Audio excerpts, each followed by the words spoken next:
Every evening, when the sun dipped low and the city lights slowly woke up, people noticed the same old man. He sat near a traffic signal on a crowded street. His clothes were torn, his beard untrimmed, and his hands shook slightly as he held out an empty bowl. Before we start the story, subscribe to my channel, because your one subscribe give us many motivations. To most people, he was invisible, just another beggar, just another poor soul lost in the noise of the city. Some dropped coins without stopping, some avoided eye contact. Others judged him silently and walked away.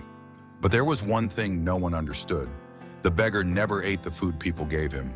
Every day after sunset, when the streets grew quieter, the beggar would stand up slowly, pick up the food he had collected, and walk away toward a narrow alley behind the buildings. No one followed him. No one questioned it. Until one day, someone did. Daniel, a young office worker, passed that road every evening after work. At first, he ignored the beggar like everyone else. But after weeks, he noticed something strange. The beggar never looked satisfied, never opened the food packets, never ate in public. One evening, Daniel stopped. He watched from a distance. The beggar stood up, crossed the road, and disappeared into the alley. That night, curiosity became stronger than comfort. Daniel followed him. The alley was dark and cold. Behind an abandoned building, the beggar stopped. Sitting on the ground was a small boy, skinny, weak, wrapped in a torn jacket that was far too thin for the cold. Without saying a word, the beggar placed the food in front of the child. The boy's eyes lit up. He didn't ask questions. He didn't hesitate. He simply started eating. The beggar sat beside him, quietly watching, not eating, not speaking, just watching, as if this was his purpose. Daniel felt a lump form in his throat. The next day, Daniel returned. This time, he brought extra food. He approached the beggar carefully and said, "I know what you do every evening." The beggar looked at him, startled for a moment, then calm. Daniel asked, "Why don't you eat the food yourself?" The beggar smiled softly and replied, "Because I can survive hunger, but he cannot."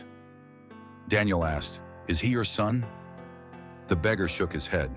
"No," he said, "but he is someone's son." Days turned into weeks. Daniel began bringing food every evening, enough for both of them, but the beggar always gave the larger portion to the child, even on nights when his hands shook harder than usual, even when his steps were slower, even when his face looked weaker than before. Still, he gave. One evening, the beggar did not come. Daniel waited. Another day passed, then another. The child sat alone in the alley, staring at the ground. Daniel knelt beside him and asked gently, "Where is the old man?" The boy whispered, "He hasn't come for 3 days." Fear crept into Daniel's heart.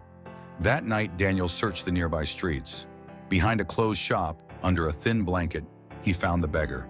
He was still, cold, gone. Beside him was a small cloth bag. Inside it were coins, carefully saved, enough to buy food for many days. There was also a folded piece of paper. Daniel opened it. The note, twist. "If you find this note, please forgive me. I promised his mother that I would feed him every day until she returned. She died last winter. I didn't tell him. I couldn't break his hope. Hunger is temporary, but losing hope lasts forever." Daniel's hands trembled. The beggar was not feeding a stranger. He was keeping a promise made to a dying mother, a promise stronger than hunger, stronger than poverty, stronger than life itself. The next evening, Daniel sat at the same traffic signal. He held out a bowl. He wasn't begging for money. He was continuing a promise. Because sometimes true humanity doesn't live in big houses or wear clean clothes. Sometimes it sits quietly on the street, hungry, forgotten, yet still giving. Moral real humanity is not measured by what you have, but by what you give, even when you have nothing left.